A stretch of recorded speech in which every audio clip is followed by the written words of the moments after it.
203 কি এবার একসাথে ঘর বাঁধবেন? বিস্তারিত জানতে ভিডিওটি শেষ পর্যন্ত দেখুন। ঢাকাই সিনেমার আলোচিত নায়ক সাকিব খান অপু বিশ্বাস ও শবনম বুবলীকে বিয়ে করেছিল। সাকিবের দাবি দুজনেই এখন ডিভোর্সি, সাকিবের সাথে সম্পর্ক নেই।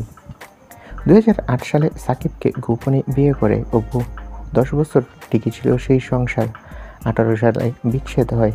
এরপরই শবনম বুবলীর সাথে বিয়ে হয় সাকিবের। তবে সেই সংসার সুখের হয়নি।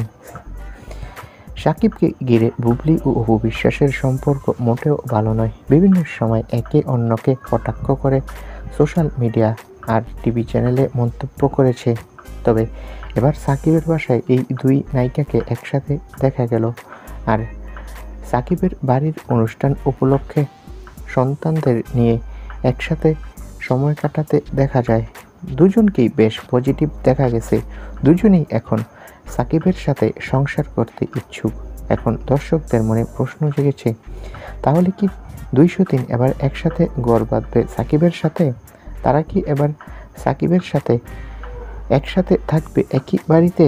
তো বন্ধুরা, যদি এমনটা বাস্তবে ঘটে কেমন হবে কমেন্ট করে জানাও। আর আমাদের চ্যানেলটি সাবস্ক্রাইব করে রাখো। ভিডিওটি দেখার জন্য ধন্যবাদ।